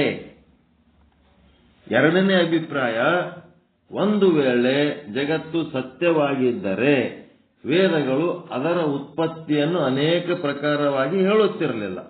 ಒಂದು ವೇಳೆ ಈ ಜಗತ್ತು ಸತ್ಯ ಇತ್ತು ಅಂತಂದ್ರೆ ಅದಕ್ಕೊಂದು ಕ್ರಮ ಇರ್ತಿತ್ತು. ಕ್ರಮ ಇದ್ದ ಮೇಲೆ ವೇದಗಳು ಅಂದ್ರೆ ಉಪನಿಷತ್ತುಗಳಲ್ಲಿ ಅನೇಕ ಪ್ರಕಾರವಾಗಿ ಅದರ ಉತ್ಪತ್ತಿ ಬಗ್ಗೆ ಹೇಳುತ್ತಿರಲಿಲ್ಲ. ಮುಂದೆ 3ನೇದ್ದೇನದ? ವಿಕಾರರಹಿತವಾಗಿದ್ದನ್ನ ಸತ್ಯ ಎನ್ನುತ್ತಾರೆ. ಸತ್ಯ ಅಂತ ಎದಕ್ಕಂತಾರ? ಎಲ್ಲಾ ಕಾಲದಲ್ಲಿ, ಎಲ್ಲಾ ದೇಶದಲ್ಲಿ, ಎಲ್ಲಾ ವಸ್ತುಗಳಲ್ಲಿ, ಎಲ್ಲಾ ಪ್ರಸಂಗಗಳಲ್ಲಿ ತುಂಬಿ ತುಳುತ್ತಾ ಇದೆ ಅಂತ ಇಷ್ಟೇ ಹೇಳ್ತಿದ್ದೇವಲ್ರಿ. ಈಗೇನ್ ಹೇಳ್ತಾರ? ವಿಕಾರರಹಿತವಾದದ್ದನ್ನ ಸತ್ಯ ಎನ್ನುತ್ತಾರೆ. ನಿರ್ವಿಕಾರ, ನಿರಾಕಾರ ಏನದವ ಅವಕ್ಕೆ ಸತ್ಯ ಅಂತಾರ. ಆಕಾರ ಇದ್ದದಕ್ಕೆ ಸತ್ಯ ಅನ್ನಂಗಿಲ್ಲ. ಯಾಕಂದ್ರೆ ಆಕಾರ ಪರಿವರ್ತನಶೀಲ ಅದ. ಆಕಾರ ಒಂದೇ ತರ ಇರಂಗಿಲ್ಲ, ಚೇಂಜ್ ಆಗ್ಕೊತ ಹೋಗ್ತದೆ. ನಿರಾಕಾರದೊಳಗೆ ಏನು ಚೇಂಜ್ ಆಗಲ್ಲ. ನಿಶಬ್ದ, ನಿರಾಕಾರ, ನಿರ್ವಿಕಾರ ಏನದವಲ್ಲ ಅವುದ್ರೊಳಗೆ ಏನ್ ಚೇಂಜ್ ಆಗ್ತದ? ಶಬ್ದದಾಗ ಚೇಂಜ್ ಆಗ್ತದ, ನಿಶಬ್ದದಾಗ ಏನ್ ಚೇಂಜ್ ಆಗ್ತದ? ಈಗ ನೀವೇನಾರ ಅಂದ್ರಿ ಅಂತಂದ್ರೆ ಏನಾಗ್ತದ? ಆ ಸಾರಿ ಬಂದಾಗ ಹಂಗ ಅಂದಿದ್ರಿ, ಹಿಂಗ ಅಂದಿದ್ರಿ. ನೀವು ಗಪ್ಪಿದ್ರಿ ಅಂತಂದ್ರೆ ಏನ್ ಮಾಡ್ತಾರ? ಅವಾಗನು ಗಪ್ಪು, ಈಗನು ಗಪ್ಪು, ಮುಂದನು ಗಪ್ಪು, ಎಂದನು ಗಪ್ಪೆ. ಸೈಲೆಂಟ್ ಆಗಿಬಿಟ್ರಿ ಅಂತಂದ್ರೆ ಮುಗೀತ. ಸತ್ಯದಲ್ಲಿ ನಾವು ಇದ್ದೇವಂತಂದ್ರೆ ಯಾರ್ದು ಕಿರಿಕಿರಿನೇ ಇರಲ್ಲ, ಯಾರು ವಾದ ಮಾಡ್ಲಿಕ್ಕೆ ಬರಂಗಿಲ್ಲ. ಜಗತ್ತು ಸತ್ಯವಾಗಿಲ್ಲ, ಅದು ವಿಕಾರ ಸಹಿತವಾಗಿದೆ. ಆದರೆ ಅನೇಕ ಪ್ರಕಾರದಿಂದ ಜಗತ್ತಿನ ಉತ್ಪತ್ತಿಯನ್ನು ಹೇಳಿರುತ್ತದೆ. ಆದ್ದರಿಂದ ಜಗತ್ತಿನ ಉತ್ಪತ್ತಿಯನ್ನ ಪ್ರತಿಪಾದನೆ ಮಾಡುವುದರಲ್ಲಿ ವೇದಗಳ ತಾತ್ಪರ್ಯ ಇಲ್ಲ. ವೇದಗಳಲ್ಲಿ ಅದಕ್ಕೆ ಸಂಬಂಧಪಟ್ಟ ಜಗತ್ತಿನ ಉತ್ಪತ್ತಿಯ ಕ್ರಮದ ಬಗ್ಗೆ ವೇದಗಳಲ್ಲಿ ಅದಕ್ಕೆ ಸಂಬಂಧಪಟ್ಟಂತ ತಾತ್ಪರ್ಯನೇ ಇಲ್ಲ. ಯಾವ ನಿರ್ಧಾರಗಳು ಅಲ್ಲಿ ಇಲ್ಲ. ಮತ್ತೇನೆಂದರೆ ಜಗತ್ತನ್ನ ನಿಷೇಧ ಮಾಡಿ ಅದ್ವೈತ ಬ್ರಹ್ಮವನ್ನು ತಿಳಿಸುವುದಕ್ಕೋಸ್ಕರ ಯಾವುದೋ ಒಂದು ರೀತಿಯಿಂದ ಮಿಥ್ಯವಾದ ಜಗತ್ತನ್ನು ಆರೋಪ ಮಾಡಿರುತ್ತಾರೆ. ಆರೋಪಕ್ಕೆ ಮತ್ತು ಅಪರಾಧಕ್ಕೆ ವ್ಯತ್ಯಾಸದ. ಆರೋಪಿಗೆ ಹಿಡ್ಕೊಂಡು ಹೋಗ್ತಾರ, ವಿಚಾರಣೆ ಮಾಡಿದ ಮೇಲೆ ಅವ ತಪ್ಪಿತಸ್ಥ ಇದ್ದನಂತಂದ್ರೆ ಅಪವಾದ ಆಗ್ತದೆ. ಆರೋಪಿ ಬೇರೆ ಮತ್ತೆ ಅಪರಾಧಿ ಬೇರೆ. ಈಗ ನಾವು ಅಪರಾಧಿ ಅಂತೇಳಿ ಒಂದೇ ಸಲ ಕೇಳಕ್ ಬರಲ್ಲ. ವಿಚಾರಣೆ ಮಾಡಿದ ಮೇಲೆ ತಪ್ಪುಗಳು ಕಡ್ಡಾಯವಾಗಿ ಇವು ಮಾಡೀನಿ ಅಂತ ಒಪ್ಕೊಂಡ ಮೇಲೆ ಅವಾಗ ಅವ ಅಪರಾಧಿ ಆಗ್ತಾನ. ಹಂಗ ಈ ಜಗತ್ತೇನದ ಆರೋಪ ಮಾಡ್ಯಾರ. ಆರೋಪ ಮಾಡಿದ್ದೇನಾಗ್ತದ, ಅವ ಬಿಡುಗಡೆ ಒಂದ ಚಾನ್ಸ್ ಇರ್ತದಿಲ್ಲ. ಹಾಂಗಿದ ಆರೋಪ ಮಾಡಿ ಅದನ್ನ ಮಿಥ್ಯೆ ಮಾಡಿಬಿಡ್ತಾರೆ. ಜಗತ್ತನ್ನ ನಿಷೇಧ ಮಾಡಿ ಅದ್ವೈತ ಬ್ರಹ್ಮವನ್ನೇ ತಿಳಿಸುವುದಕ್ಕೋಸ್ಕರ ಯಾವುದೋ ಒಂದು ರೀತಿಯಿಂದ ಮಿಥ್ಯವಾದ ಜಗತ್ತಿನ ಆರೋಪ ಮಾಡಿರ್ತಾರೆ. ಅದು 3 ಭೂತಗಳಿರ್ಬೋದು, 5 ಭೂತಗಳಿರ್ಬೋದು, ಏನೋ ಒಂದು ಮೆಥಡ್ ಮೇಲೆ ಮಾಡಿರ್ತಾರೆ. ಜಗತ್ತನ್ನ ಸುಳ್ಳು ಅಂತ ಮೊದಲು ತಿಳಿಸಿ ತತ್ವದ್ವಾರ ಅದ್ವೈತ ಬ್ರಹ್ಮವನ್ನು ತಿಳಿಸುವುದಕ್ಕೋಸ್ಕರವಾಗಿ ಈ ರೀತಿಯಿಂದ ಮಿಥ್ಯವಾದ ಜಗತ್ತನ್ನು ಆರೋಪ ಮಾಡಿರುತ್ತಾರೆ. ಸತ್ಯದ ಸಿದ್ಧಿಗಾಗಿ ಮಿಥ್ಯದ ಅಸಿದ್ಧಿಯ ಬಗ್ಗೆ ಹೇಳಿರುತ್ತಾರೆ. ಸತ್ಯದ ಸಿದ್ಧಿಗಾಗಿ ಮಿಥ್ಯದ ಅಸಿದ್ಧಿ. ಇದ್ರ ಸಲುವಾಗಿ ಹಿಂಗ್ ಮಾಡಿರ್ತಾರೆ. ಅದಕ್ಕೊಂದು ದೃಷ್ಟಾಂತ ಏನ್ ಕೊಟ್ರು, ವಿನೋದಕ್ಕೋಸ್ಕರವಾಗಿ ಹಾರಿಸಲು ಬಂದ ಒಂದು ಮದ್ದಿನ ಆನೆಯನ್ನು ಮಾಡಿರುತ್ತಾರೆ. ಮದ್ದಿಂದು ಒಂದು ಆನೆ ಮಾಡಿರ್ತಾರೆ. ಮದ್ದಿನ ಆನೆ ಮಾಡಿದಾಗ ಏನಾಯ್ತು, ಆನೆಯ ಬಾಲ, ಆನೆಯ ಕಿವಿ, ಆನೆಯ ಕಾಲು ಅಂಕು ಡೊಂಕಾಗಿದ್ದರೂ ಅದನ್ನು ಸರಿ ಮಾಡಲು ಯಾರೂ ಪ್ರಯತ್ನಿಸುವುದಿಲ್ಲ. ಅದು ಮದ್ದಿನ ಆನೆ ಹೆಂಗ್ ಬೇಕಂಗೆ ಇರ್ತದ, ಕೈಕಾಲ ಡೊಂಕ್ ಇರ್ತದ, ಹೆಂಗ್ ಬೇಕಂಗೆ ಇರ್ತದ. ಅರೇ ಇದ್ರ ಕಾಲ ಡೊಂಕ್ ಆಗ್ಯದಂತ ಹೇಳಿಕೆ ಅದಕ್ಕೆ ಸೀದಾ ಮಾಡ್ಲಕ್ಕ, ಸೊಂಡಿ ಸೀದಾ ಮಾಡ್ಲಕ್ಕ ಯಾರು ಪ್ರಯತ್ನ ಮಾಡಂಗಿಲ್ಲ. ಯಾಕಂದ್ರೆ ಅದಕ್ಕ ಬೆಂಕಿ ಹಚ್ಚಿ ಸುಡೋದೇ ಅದು. ಬೆಂಕಿ ಹಚ್ಚಿ ಸುಡಂತ ಮದ್ದಿನ ಆನೆಯ ಕಾಲ ಡೊಂಕ್ ಇದ್ರೆ ಏನ್ ತೊಂದ್ರೆ, ಅದು ಡಮ್ ಅಂತೇಳಿ ಸುಡೋದೇ ಅದು. ಹೌದಲ್ರಿ? ನಾನಿಲ್ಲದ ವಿಶ್ವ ಏನಾದರೇನು ಅಂತಾರೆ. ಅಲ್ಲಿ ನಾನು ಅನ್ನೋದು ಅಲ್ಲಿ ವಾಚ್ಯಾರ್ಥ ಲಕ್ಷ್ಯಾರ್ಥಗಳ ಚಿಂತನೆನೇ ಇಲ್ಲ. ಅಂತ ವಿಶ್ವ ತಗೊಂಡು ಏನ್ ಮಾಡಮು, ಅದು ಏನಾದ್ರೆ ಏನದ. ನಾನು ಅಂದ್ರೆ ಲಕ್ಷ್ಯಾರ್ಥದ ನಾನು ಇಲ್ಲ ಅಲ್ಲಿ. ಅದ ಹೆಂಗಪ್ಪ ಉದಾಹರಣೆ, ಕಾಲಿಲ್ಲದ ಅಶ್ವ ಊನಾದರೇನು, ಕಾಲಿರ್ಲಾರ್ದಂತ ಕುದುರೆಗೆ ಜಡ್ ಆದ್ರೆ ಏನ್ ಮಾಡ್ಬೇಕದು. ಕಾಲಿಲ್ಲದ ಅಶ್ವ ಊನಾದರೇನು, ನಾನಿಲ್ಲದ ವಿಶ್ವ ಏನಾದರೇನು. ಹಂಗ ಇದು ಮದ್ದಿನ ಆನೆಯ ಕಾಲು ಸೊಂಡೆ ಡೊಂಕ್ ಇದ್ರಲ್ಲಿ ಏನ್ ತೊಂದರೆ ಅದ, ಅದನ್ನ ಈಗ ಸುಟ್ಟು ಹಾಕದ ಅದ. ಈಗ ಒಬ್ಬ ಯಾವೊಂದು ವ್ಯಕ್ತಿ ಏನ್ ಮಾಡ್ಯಾನ, ಏನೋ ತಪ್ಪು ಮಾಡ್ಯಾನ ಅಂದ್ರೆ ಅವನ ಮೇಲೆ ಏನ್ ಮಾಡ್ತಾರ, ಅವನ ಬಗ್ಗೆ ಪ್ರತಿಭಟನೆ ಮಾಡ್ಬೇಕಾದ್ರೆ ಏನ್ ಮಾಡ್ತಾರ, ಅವನದೊಂದು ಮೂರ್ತಿ ಮಾಡ್ತಾರ. ರಟ್ಟಿಂದು ಎಂಥದ್ದು ಒಂದು ಮೂರ್ತಿ ಮಾಡಿ ಚಿತ್ರ ತೆಗೆದು ಅಂಟಿಸ್ತಾರ. ಅಂಟಿಸಿದ ಮೇಲೆ ಅದು ನಡು ಬಜಾರ್ದಾಗ ತಂದು ಏನ್ ಮಾಡ್ತಾರ, ಅವನ ಮೂರ್ತಿ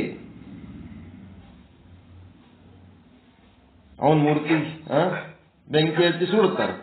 ಆ ಬೆಂಕಿ ಹಚ್ಚಿ ಸುಡ್ಲಕ್ ತಂದು ಮೂರ್ತಿದು ಆ ಕೈಯ ಕಾಲ ಏನಾರ ಡೊಂಕಿದ್ದು ಅಂದ್ರೆ ಕೈ ಕಾಲು ಇವು ಡೊಂಕವ, ಅಯ್ಯೋ ಪಾಪ ಅಂತೇಳಿ ಏನಾರ ಮಾಡ್ತಾರೇನು, ಅದ್ರ ಬಗ್ಗೆ ಕನಿಕರ್ ತೋರಿಸ್ತಾರೇನು. ಅಯ್ಯೋ ಈ ಮೂರ್ತಿ ಕೈ ಡೊಂಕಾಗ್ಯದ, ಕಾಲ್ ಡೊಂಕಾಗ್ಯದ, ಬೊಟ್ಟು ಮುರಿದವ ಏನಾರ ಅಂತೇಳಿ ಆ ಮೂರ್ತಿ ಬಗ್ಗೆ ಕನಿಕರ್ ಅದ ಏನ್ರಿ ಯಾರಿಗಾರ. ಅದನ್ನ ಎತ್ಕೊಂಡೋಗಿ ಸುಡೋದೇ ಮುಖ್ಯ ಅದ ಅಲ್ಲಿ.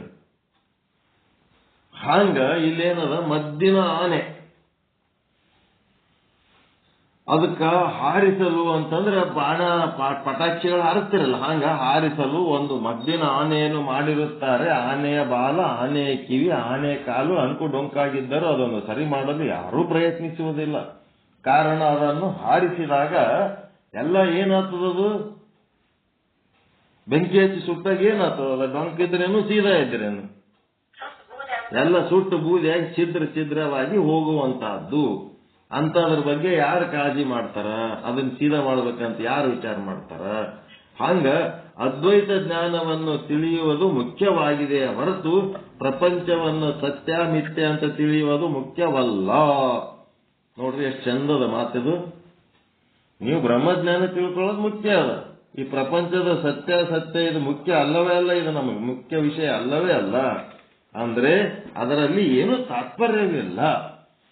ವೇದಗಳಲ್ಲಿ ಆಗಲಿ ಜ್ಞಾನಿಗಳಲ್ಲಿ ಆಗಲಿ ಅದ್ರ ಬಗ್ಗೆ ಏನು ತಾತ್ಪರ್ಯ, ಯಾವ ನಿರ್ಧಾರಗಳು ಇಲ್ಲ. ಆದ್ದರಿಂದ ವೇದಗಳು ಪ್ರಪಂಚದ ಉತ್ಪತ್ತಿಯನ್ನ ಏಕರೂಪವಾಗಿ ಹೇಳುವ ಪ್ರಯತ್ನ ಮಾಡಿರುವುದಿಲ್ಲ. ಏನ್ ಮಾಡ್ಯಾರ, ಎಲ್ಲರೂ ಒಂದೇ ತರ ಹೇಳಿಲ್ಲ. ವೇದಗಳಾಗಲಿ, ಉಪನಿಷತ್ತುಗಳಾಗಲಿ, ಶಾಸ್ತ್ರಗಳಾಗಲಿ, ಪುರಾಣಗಳಾಗಲಿ, ಇತಿಹಾಸಗಳಾಗಲಿ, ಆಗಮಗಳಾಗಲಿ ಅವು ಒಂದೇ ರೀತಿ ಹೇಳಿಲ್ಲ. ಆನೆಯ ಡೊಂಕುಗಳನ್ನು ತಿದ್ದಲು ಪ್ರಯತ್ನ ಮಾಡಿ ಇರಲಾರದಂತೆ, ಏನು ಆನೆಯ ಕಾಲು ಸೊಂಡಿ ಅವು ಸೀದಾ ಮಾಡ ಪ್ರಯತ್ನ ಯಾರೂ ಮಾಡಿಲ್ಲ. ಯಾಕೆ ಮಾಡಿಲ್ಲ, ಅದು ಸುಟ್ಟು ಹಾಕತ್ತದ. ಹಂಗ ಇಲ್ಲಿ ಏನ್ ಮಾಡ್ಯಾರ, ಹಿಂದಿಂದು ಸಿದ್ಧಾಂತಗಳನ್ನ ಕುರಿತು ಚರ್ಚೆ ಮಾಡಿ ಮಾಡಿ ಅದರ ಮುಂದಿನ ತಾತ್ಪರ್ಯಗಳನ್ನು ಮಾಡ್ಯಾರ. ಅದರ ಜಗದ ಉತ್ಪತ್ತಿಯ ಕ್ರಮ ಯಾರ್ಯಾರು ಹೆಂಗೆ ಹೇಳ್ಯಾರ ಹಂಗಂಗೆ ಬಿಟ್ಬಿಟ್ಟಾರ. ಅದನ್ನು ತಗೊಂಡು ಯಾರು ಡಿಸ್ಕಸ್ ಮಾಡ್ಲಕ್ ಹೋಗಿಲ್ಲ. ಯಾಕಂದ್ರೆ ಅದು ಮಿಥ್ಯ ಇದ್ದದಕ್ಕೆ ಆ ವಿಷಯದಲ್ಲಿ ಹೆಚ್ಚು ತಲೆ ಕೆಡಿಸ್ಕೊಂಡು ಸಮಯ ವೇಸ್ಟ್ ಮಾಡ್ಬೇಕನ್ನೋಂಥದ್ದು ಇಲ್ಲ. ಅಂತ ಒಂದು ಉದ್ದೇಶಕ್ಕೆ ಏನ್ ಮಾಡಿಬಿಟ್ರು, ಆ ಜಗತ್ತಿನ ಸತ್ಯದ ಬಗ್ಗೆ ತಲೆ ಕೆಡಿಸ್ಕೊಳ್ಳಾರ್ದಂಗ ಯಾರ್ಯಾರು ಏನೇನ್ ಹೇಳ್ಯಾರ ಅವ್ರವ್ರಿಗೆ ಬಿಟ್ಬಿಟ್ರು ಅವ್ರು. ಹಿಂಗಾಗಿ ನೀವು ಸಹಿತ ಏನಾರ ಹೇಳ್ಬೋದು. ಜಗತ್ತಿನ ಸೃಷ್ಟಿ ಕ್ರಮದಾಗ ನೀವು ಒಂದೇನಾರ ನಿಮ್ಮ ಅನುಭವ ಸೇರಿಸಬಹುದು. ನಿಮ್ದು ಒಂದು 100 ಪುಟದ ಬುಕ್ ಬರೆದ್ರೆ ಏನ್ ತಪ್ಪಿಲ್ಲ. ಯಾಕಂದ್ರೆ ಮಿಥ್ಯವಾದ ಜಗತ್ತಿನ ಬಗ್ಗೆ ಯಾರೇನು ಹೇಳಿದ್ರು ಅಷ್ಟೇ.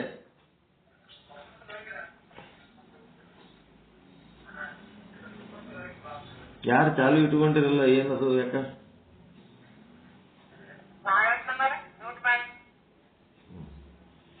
ಪ್ರಪಂಚದ ಉತ್ಪತ್ತಿಯ ಕ್ರಮಗಳನ್ನ ವೇದಗಳು ಏಕರೂಪದಿಂದ ಹೇಳಿಲ್ಲ. ಆದ್ದರಿಂದ ಅದನ್ನ ಈ ರೀತಿ ತಿಳಿಯುತ್ತಾರೆ. ವೇದಗಳ ಅಭಿಪ್ರಾಯವು ಪ್ರಪಂಚವನ್ನು ನಿಷೇಧ ಮಾಡುವುದರಲ್ಲಿದೆ, ಜಗತ್ತಿನ ಉತ್ಪತ್ತಿ ಮಾಡುವುದರಲ್ಲಿ ವೇದಗಳ ಅಭಿಪ್ರಾಯ ಇಲ್ಲ. ವೇದಗಳ ಅಭಿಪ್ರಾಯ ಎದರಾಗದರಿ? ಜಗತ್ತನ್ನ ನಿಷೇಧ ಮಾಡುವುದರಾಗದ. ವೇದಗಳ ಅಭಿಪ್ರಾಯ ಪ್ರಪಂಚವನ್ನು ನಿಷೇಧ ಮಾಡುವುದರಲ್ಲಿದೆ, ಜಗತ್ತಿನ ಉತ್ಪತ್ತಿ ಮಾಡುವುದರಲ್ಲಿ ವೇದಗಳ ಅಭಿಪ್ರಾಯ ಇಲ್ಲ. ಸಾಕಿಷ್ಟು. ವೇದಗಳಲ್ಲಿ ಯಾಕ ಒಬ್ಬೊಬ್ರು ಒಂದೊಂದ್ ತರ ಹೇಳ್ಯಾರ ಅಂತಂದ್ರ ಅದು ಮದ್ದಿನ ಹಾನಿ ಇದ್ದಂಗಾದ. ಯಾರು ಹೇಳಿದ್ದು ಸರಿ ತಪ್ಪು ಅಂತ ಹೇಳಕ್ಕೆ ಯಾರಿಗ್ಯಾರು ಅದಕ್ಕೆ ಟೀಕೆ ಮಾಡೋದಾಲಿ ಅದನ್ನ ತಿದ್ದುಪಡಿ ಮಾಡೋದಾಲಿ ಯಾರೂ ಮಾಡ್ಲಕ್ ಹೋಗಿಲ್ಲ. ಹೆಂಗ್ಯಾಕ್ ಮಾಡಲ್ಲಕ್ಕ, ಹೆಂಗ್ ಮಾಡಿದ್ರು ಅಷ್ಟೇ ಅದು. ಏನರೇ ಮಾಡಲ್ರಕ್ಕ, ಏನರೇ ಬಿಡಲ್ರಕ್ಕ, ಏನರೇ ಹೇಳಲ್ರಕ್ಕ. ಯಾಕಂದ್ರೆ ಮಿಥ್ಯವಾದ ಜಗತ್ತಿನ ಬಗ್ಗೆ ಯಾರು ಏನ್ ಹೇಳಿದ್ರು ಅದು ಸತ್ಯವಾಗಿಲ್ಲ. ಹಿಂಗಾಗಿ ಸತ್ಯ ಇಲ್ಲದ್ರ ಬಗ್ಗೆ, ಮಿಥ್ಯದ ಬಗ್ಗೆ ಯಾರು ಏನ್ ಹೇಳಿದ್ರು ಅದನ್ನ ನಾವು ಸಾಧನೆ ಮಾಡೋದು ಬೇಡ, ಅದ್ರ ಬಗ್ಗೆ ತಾತ್ಪರ್ಯಗಳು ಕೊಡೋದು ಬೇಡ, ನಿರ್ಧಾರ ತಗೊಳ್ಳೋದು ಬೇಡ ಅಂತೇಳಿ ಅದೊಂದು ವಿಷಯ ಎಲ್ಲರೂ ನೆಗ್ಲೆಕ್ಟ್ ಮಾಡಿ ಒಬ್ಬೊಬ್ರು ಒಂದೊಂದ್ ತರ ಹೇಳ್ಯಾರ. ಆದ್ರೆ ನಮ್ಮವರು ಒಂಥರ ಹೇಳಿರ್ತಾರೆ ಅಷ್ಟೇ. ಇಲ್ಲಿ ಉದ್ದೇಶ ಏನದ, ಹಂಗ್ಯಾಕ್ ಬಿಟ್ರು ಅವರು? ಯಾರು ಬೇಕವ್ರು ಏನ್ ಬೇಕಾದ್ರೆ ಹೇಳಿದ್ರೆ ಯಾಕೆ ಬಿಟ್ರು ಅವರು? ಅದನ್ನ ಹಂಗೆ ಕುಲ್ಲ ಯಾಕೆ ಬಿಟ್ರು? ಅದು ಏನ್ ಬೇಕಾದ್ರೆ ಹೇಳಲಕ್ ಬಿಡು ಅಂತೇಳಿ. ಪರಿವರ್ತನಶೀಲ ಅದ. ಆ ಜಗತ್ತು ನಿಷೇಧಾತ್ಮಕ ಅದು, ನಿಷೇಧಾತ್ಮಕ. ಅದನ್ನು ನಿಷೇಧ ಮಾಡುವಂತಹದ್ದು. ಈಗ ನೋಡ್ರಿ, ಮನ್ಯಾಗ ಕಾಯಿಪಲ್ಯ ತಂದಿರ್ತೀರ. ಕಾಯಿಪಲ್ಯ ತಂದ ಮೇಲೆ ನೀವು ಕಾಯಿಪಲ್ಯ ಸೋಸಿ ನಿಮ್ಗೆ ಏನ್ ಬೇಕೋ ಅದು ತೆಕ್ಕೊಂಡ್ಬಿಡ್ತೀರಿ. ಆ ಸೋಸಿದ ಕಾಯಿಪಲ್ಯ ತಗೊಂಡು ಹುಡುಗರು ಆಟ ಆಡ್ತೀವಿ ಅಂತಂದ್ರೆ ಅವಕ್ಕೆ ಅದ್ಯಾಕೆ ತಗೋತಿ ಬ್ಯಾಡ ಅಂತೀರ? ಏನು ತಗೊಂಡು ಆಗ್ಲಿ ಬಿಡು ಅಂತೀರ? ಇಲ್ಲ. ಕಾಯಿಪಲ್ಯದೊಳಗಿಂದ ಕಸ, ಬೇರು, ದೇಟು ಅವೇನೇನು ತೆಗೆದಿರ್ತೀರಲ್ಲ, ಅವೇನಾರ ಇಲ್ಲಿ ಆಟ ಆಡ್ಲಕ್ ತಗೋತೀವಿ ಅಂತಂದ್ರೆ ಬ್ಯಾಡ ಅಂತೀರ? ಯಾರ ತಗೋರಿ, ಏನಾರ ಮಾಡಿ ಚೆಲ್ಲದೆ ಅದ ತಗೊಂಡು ಒಂದ್ ಸ್ವಲ್ಪ ತಾಡ್ಕೆ ಚೆಲ್ತಾವ ಬಿಡು ಅಂತ. ಅದೇ ನೀವು ಸೋಸಿಟ್ಟದ್ದು ತಗೋತೀನಿ ಅಂದ್ರೆ ಬಿಡ್ತೀರೇನೋ ಅವಾಗ?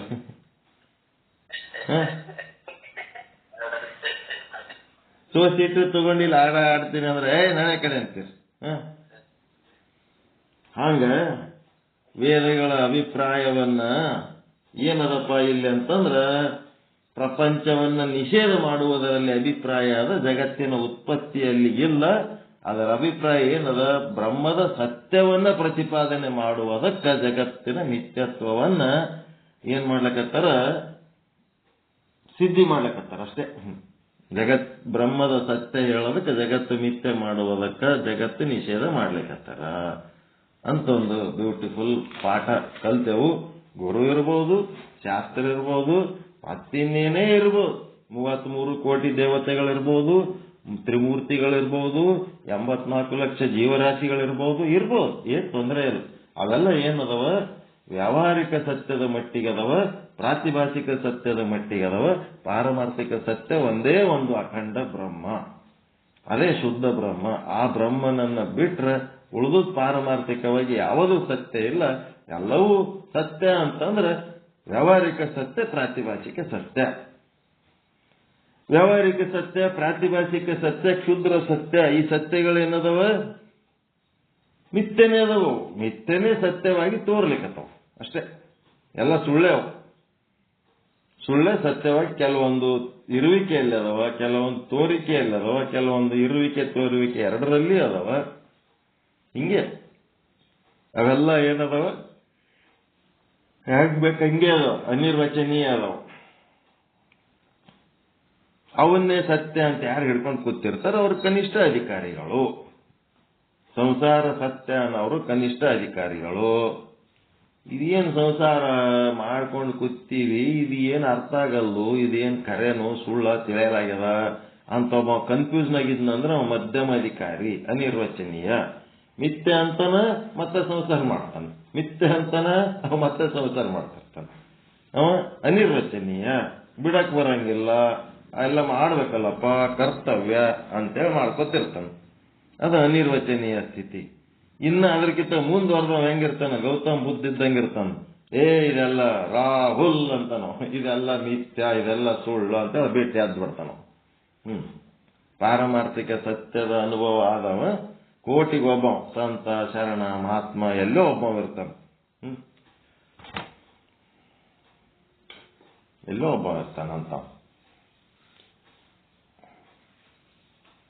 ಅಂಥವ್ರೆಲ್ಲರೂ ನೀವು ಇಲ್ಲಿ ಒಂದೇ ಕಡೆ ಸೇರಿರಲ್ಲ, ನೀವು ಪುಣ್ಯವಂತರು, ಭಾಗ್ಯವಂತರು. ಅಂತ ಒಂದು ದೊಡ್ಡ ತತ್ವಜ್ಞಾನ ತಿಳ್ಕೊಂಡು ಅದಕ್ಕೆ ಮುಂದೇನು ವಿಷಯ ಅಂಕ 241. ಶ್ರುತಿ ವಚನಗಳಿಂದಾದ ಜಗತ್ತಿನ ಉತ್ಪತ್ತಿಯ ಕಥನದ ಬಗ್ಗೆ ಸೂತ್ರಕಾರರ ಹಾಗೂ ಭಾಷ್ಯಕಾರರ ಅಭಿಪ್ರಾಯ. ಇದ್ರ ಬಗ್ಗೆ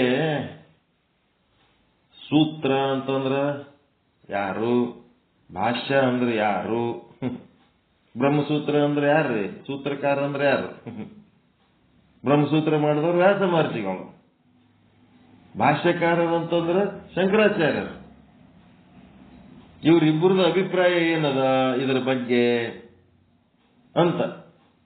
ಜಗತ್ತಿನ ಉತ್ಪತ್ತಿ ಬಗ್ಗೆ ಬರೇ ನಾವೇ ಏನಾರ ಮಾತಾಡ್ಕೊಂಡ್ರೆ ಫೈನಲ್ ಅಲ್ಲ. ದೊಡ್ಡವ್ರು ಏನ್ ಹೇಳ್ಯಾರ, ವ್ಯಾಸ ಮಹರ್ಷಿಗಳು ಏನ್ ಹೇಳ್ಯಾರ, ಶಂಕರಾಚಾರ್ಯರು ಏನ್ ಹೇಳ್ಯಾರ ಅನ್ನೋಂಥದ್ದು ಸ್ವಲ್ಪ ಅವ್ರದ್ದು ತಗೋಬೇಕ ಬೇಡ ಲೆಕ್ಕ. ಜಗತ್ತಿನ ಉತ್ಪತ್ತಿ ಬಗ್ಗೆ ಅವ್ರೇನ್ ಹೇಳ್ಯಾರ ನೋಡೋಣ ಅಂತ. ಶಂಕರಾಚಾರ್ಯರು ಏನ್ ಹೇಳ್ಯಾರ ಇವತ್ತು ನೋಡ್ತೀರ, ನಾಳೆ ನೋಡ್ತೀರ. ಸೂತ್ರಕಾರ, ಭಾಷ್ಯಕಾರ. ಸೂತ್ರಕಾರರು ಅಂದ್ರೆ ವ್ಯಾಸ ಭಗವಾನರು, ಭಾಷ್ಯಕಾರರು ಅಂದ್ರೆ ಶಂಕರಾಚಾರ್ಯರು. ದೊಡ್ಡವ್ರು ಏನ್ ಹೇಳ್ತಾರೆ ನೋಡಮಂತೀರ ಇಲ್ಲ ನಿಮಗೆ ಕನ್ಫ್ಯೂಸ್ ಆದಾಗ? ಮತ್ತೆ ದೊಡ್ಡವ್ರದ್ದು ಲೆಕ್ಕ ತಗೋಬೇಕೀಗ ನಾವು, ಅವ್ರು ಏನಂತಾರ ನೋಡೋಣ ಅಂತ. ಮುಂದಿನ ವಿಷಯ ಅಂಕ ನೆಕ್ಸ್ಟ್, ಅದು ಮತ್ತೆ ನಾಳೆ ದೇವರು ಕೊಡಿಸಿಕೊಟ್ಟಾಗ ಮತ್ತೆ ಸೇರ್ಕೊಂಡು ಅದ್ರ ಬಗ್ಗೆ ಚಿಂತನೆ ಮಾಡೋಣ. ಎಲ್ಲರಿಗೂ ಒಳಿತಾಗಲಿ, ಎಲ್ಲರಿಗೂ ಶುಭವಾಗಲಿ. ಪರಮಾನಂದ ಪ್ರಾಪ್ತಿ ಭವ, ಸರ್ವ ದುಃಖ ನಿವೃತ್ತಿ ಭವ, ಇಷ್ಟಾರ್ಥ ಸಿದ್ಧಿರಸ್ತು, ಯಶಸ್ವಿ ಭವ, ಯಶಸ್ವಿ ಭವ. ಜೈ ಶುದ್ಧ ಬ್ರಹ್ಮ, ಜೈ ಜೈ ಶುದ್ಧ ಬ್ರಹ್ಮ. ಓಂ ಶಾಂತಿ ಶಾಂತಿ ಶಾಂತಿ. ಶರಣು ಶರಣಾರ್ಥಿ. ಈ ಒಂದು ಜನವರಿ ಫೆಬ್ರವರಿ ತಿಂಗಳದಾಗ ಈ ಒಂದಿಷ್ಟು ಹೊರಗಿನ ಪ್ರೋಗ್ರಾಮ್ ಅಟೆಂಡ್ ಆಗ್ಲಕತ್ತೀವಿ. ಸ್ವಲ್ಪ ಸಮಯದಲ್ಲಿ ವ್ಯತ್ಯಾಸ ಆಗ್ತಿರ್ತದೆ. ಸಹಕರಿಸ್ರಿ. ಜ್ಞಾನಕ್ಕಾಗಿ ಪಟ್ಟ ಕಷ್ಟ ಅದೇ ತಪಸ್ಸು. ಆ ತಪಸ್ಸು ನಿಮಗೆ ಒಳ್ಳೆಯ ಫಲವನ್ನೇ ಕೊಡ್ತಾವ, ಅದ್ರಾಗೇನು ಸಂಶಯ ಇಲ್ಲ. ಸ್ವಲ್ಪ ಸಮಯದಾಗ ಹೆಚ್ಚು ಕಡಿಮೆ ಆಗ್ತದ. ಅದು ಸುದರ್ಶನ ಕ್ರಿಯೆ ಒಂದು ಅಟೆಂಡ್ ಆರಿ, ಈ ಭಗವದ್ಗೀತೆಯನ್ನು ಬಿಡ್ಲಾರ್ದಂಗೆ ಪ್ರತಿನಿತ್ಯ ಅಟೆಂಡ್ ಆರಿ. ಮತ್ತು ಯಾರಿಗೆ ಅಟೆಂಡ್ ಆಗ್ಲಿಕ್ಕಾಗಂಗಿಲ್ಲ, ನಾವು ಶುದ್ಧ ಬ್ರಹ್ಮ ಇದ್ರಾಗ ಮಾನಸ ಪುತ್ರರೊಳಗೆ ಆ ಪಾರಾಯಣ ಹೆಂಗ್ ಮಾಡಬೇಕು ಅನ್ನೋದನ್ನು ಹಾಕಿವಿ. ಮತ್ತೆ ಇದು ಮಾಡೋದು ಅವ್ರು ಹೇಳೋ ಪ್ರವಚನದ ಆಡಿಯೋನು ಹಾಕಿವಿ.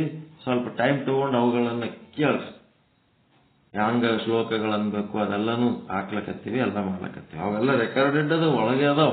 ಸುಮ್ಮನೆ ಅವೆಲ್ಲ ಈಗ ಹಾಕಿ ಮಂದಿ ಮುಂದೆ ಖರೇನೆ ಈಗ ಸದ್ಯ ನಡಿಲಕತ್ತದ ನನಗೆ ತೋರಿಸ್ತಾರೆ. ಇಲ್ಲ, ಅವು ರೆಕಾರ್ಡೆಡ್ ಅದಾವ ಅವೆಲ್ಲ. ಓಕೆ, ಎಲ್ಲರಿಗೂ ಶರಣಾರ್ಥಿ. ಎಲ್ಲರಿಗೂ ಶರಣಾರ್ಥಿ.